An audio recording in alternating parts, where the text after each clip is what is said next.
Howdy, folks. Had a little trouble with the golf cart. Sorry we didn't film it. We've been a little busy and needed to get this repair done. Stay tuned and hear the story.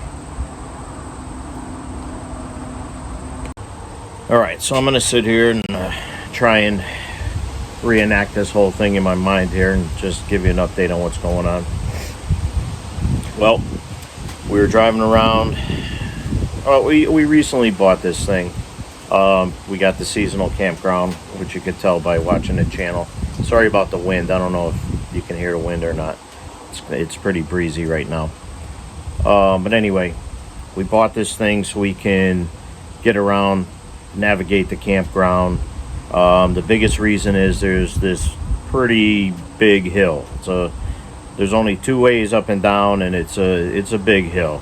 Like on a hot day, you don't want to. I mean, it's one thing to walk down to the lake and go swimming, but to walk back up with wet shoes and dripping, and now you just cooled off, and now you're sweating your butt off getting back up to the campground or the campsite. So we ended up getting a pretty good deal on this cart, knowing it had some trouble. Originally, the first things we found were right off the rip, which you saw in previous videos. There was water in the gas. The carburetor needed a cleaning. It was all gummed up. It was full of junk. But we took care of that before we purchased the machine. That, and me and my buddy Gary, we happened to find a couple little fuses that were in line that were broken, and one was partially blown out. It was still making a connection. It was weird. I don't know what caused it, but we replaced them, and those have been fine since. So after ironing out the issues with the fuel, and because the parts are cheap enough, even though I cleaned the carb and ran that old carb for a little while, I did replace the carburetor. The thing was like $30, so now I got a spare. We also changed the fuel pump, which was weak. And this is the square style. I'll try and post some pictures for you, but for now you're just gonna have to listen to me. We replaced the fuel pump and all the fuel lines just to eliminate anything like maybe the inside of the lines, any crud or things breaking away and possibly blocking up a fuel jet or something like that. So we replaced all that. So we also put a little bit of dry gas in there. We completely emptied the tank first and got as much of that moisture and old fuel out as possible. We replaced it with 90 octane non-ethanol, and we put a little dry gas in there to eliminate any moisture we may not have been able to get out or what have you. That seemed to work very well, but we were still having an issue of stalling or dying. Like, we would get to the base of that hill and the machine would just crap out once in a while. Not all the time, intermittently, which means only once in a while.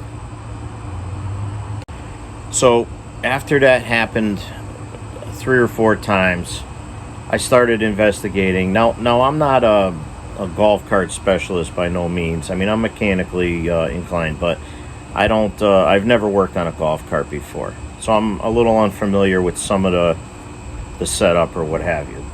So in my own homework, I narrowed it down to a couple things. It could be an ignition coil, because we did have a no spark. When it died a couple of times, which was weird, we had a no spark, but then we had a spark. The thing would stall. After a few minutes, it would start back up. We also had a worn ignition switch where that wasn't making good contact, so I replaced that just to eliminate it. The thing was like $9. I changed it. Beautiful. But we were still getting this stalling. Finally, the straw that broke the camel's back, the last time we rode, my friend took us out on his boat, and it was like 9:30 at night. We jumped off the boat, jumped back in the cart, get to the base of that hill, and dies. I'm like, what the F, you know? So my buddy pushed me up to our site with his golf cart. Now, I had an idea that it could have been the coil, could have been this rev limiter.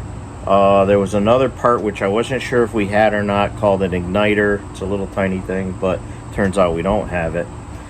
So anyway, on the campground, being a little aggravated or whatever, so I started investigating. While I was on my downtime, I was looking up some YouTube sites, and I stumbled across this one site. Nick, the guy's name is Nick. He's the golf cart guy, is basically the site. I'll try and post a link on the video.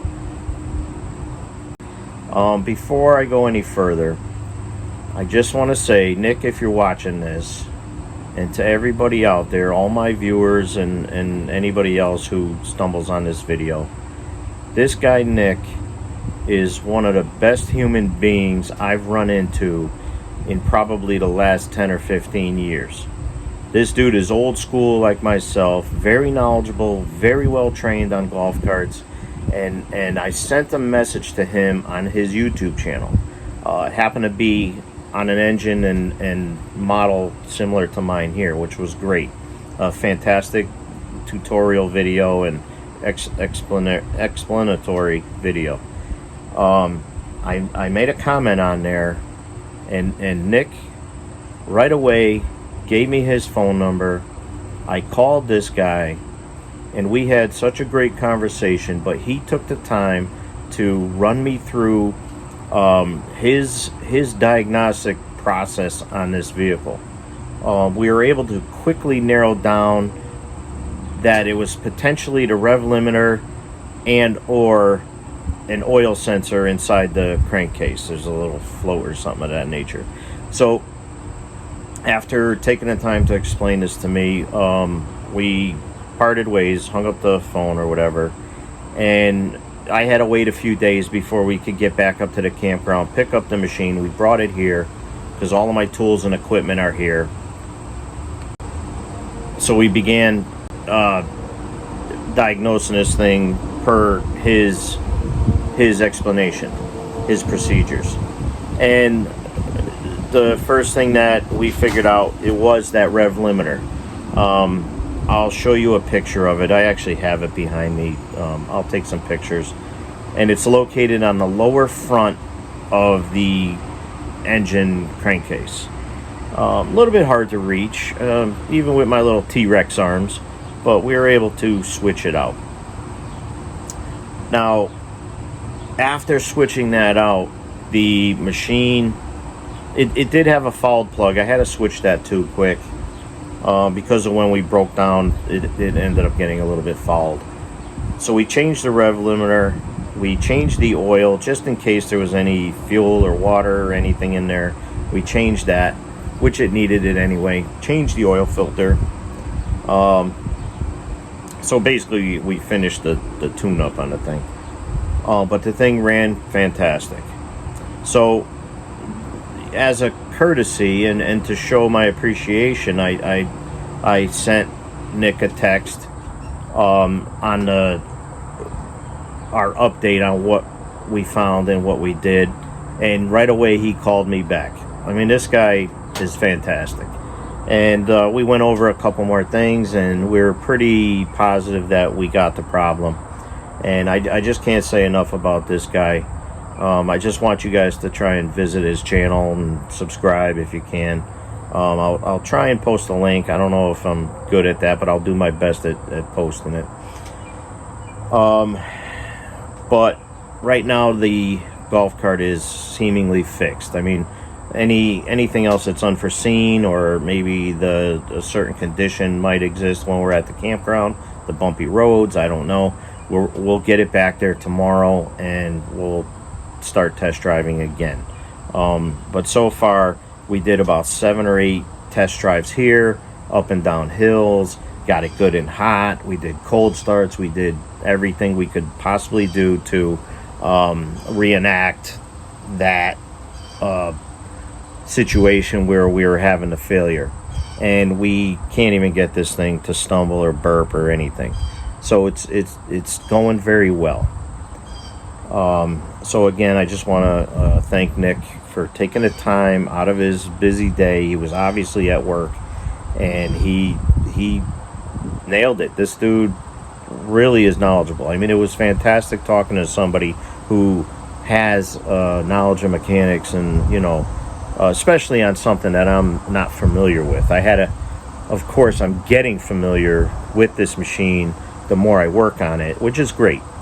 And that's how you learn too, but he was able to help me along a little bit quicker than I probably would have on my own.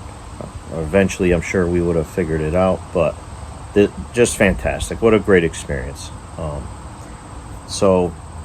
But anyway, I want to show you a couple other upgrades that we did while we had it here.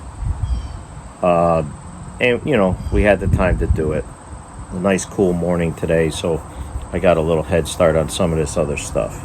So we're going to show you that now. Real quick, I want to show you where that part was located. Let me spin the camera around. Okay, so you got to flip the seat here. All right, so one of the modifications we did, you could see that yellow thing below the fuel filter there. That's basically a motor mount, and it's gonna take up some of the play there, the bouncing, torquing engine, things like that. But we had nothing in there, so I ordered that and we slipped it in there this morning. Hopefully it'll help quiet things down a little bit, and I think it did. But that part is located down below here. Let me see if I can do this. I gotta hold a couple things here. You know what? I think I'll just show you the pictures. It'll be a little easier. But basically, it's the part. If you go from that yellow thing back towards the engine, that's where it is. I don't know. Maybe you could see it. You might be able to see it there. I can't see from here, but that's where it's located. And here's also the fuel pump right there. New fuel lines.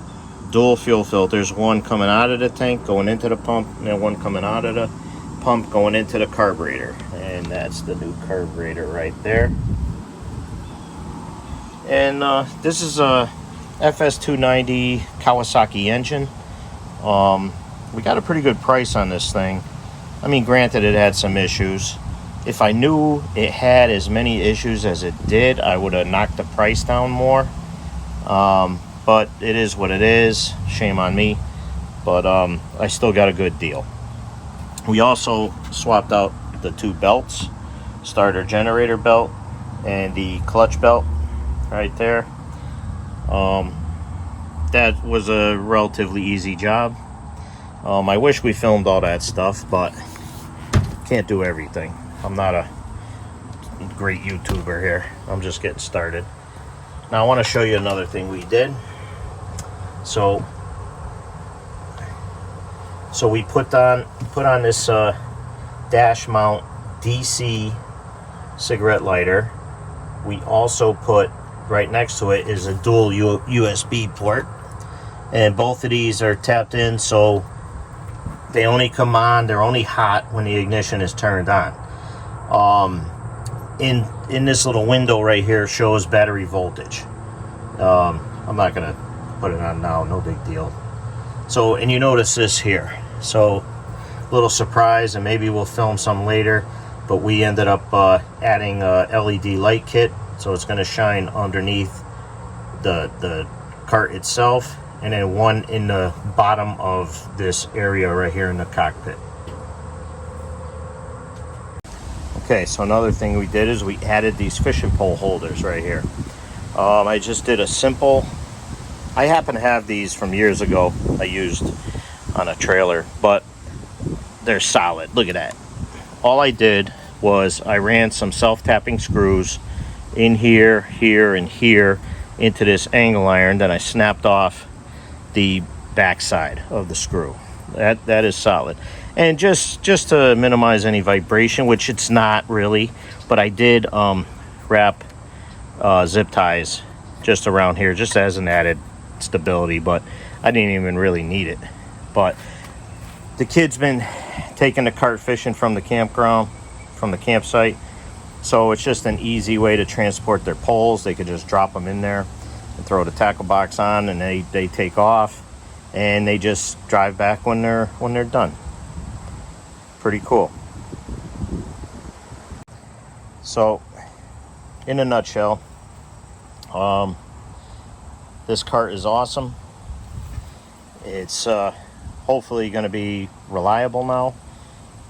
We have the back seat was already on here, which is great because we got family of 4. We got cup holders in there. I have an LED light upgrade kit coming. The halogen lights that are on here just suck. They're horrible. You can't see good. So we're going to add those LEDs, and I might put an aftermarket LED couple lights that I have, just to have, really. I mean, you know, everybody's got to show off a little bit. No big deal. But that's what we're doing. So those are the upgrades at the moment.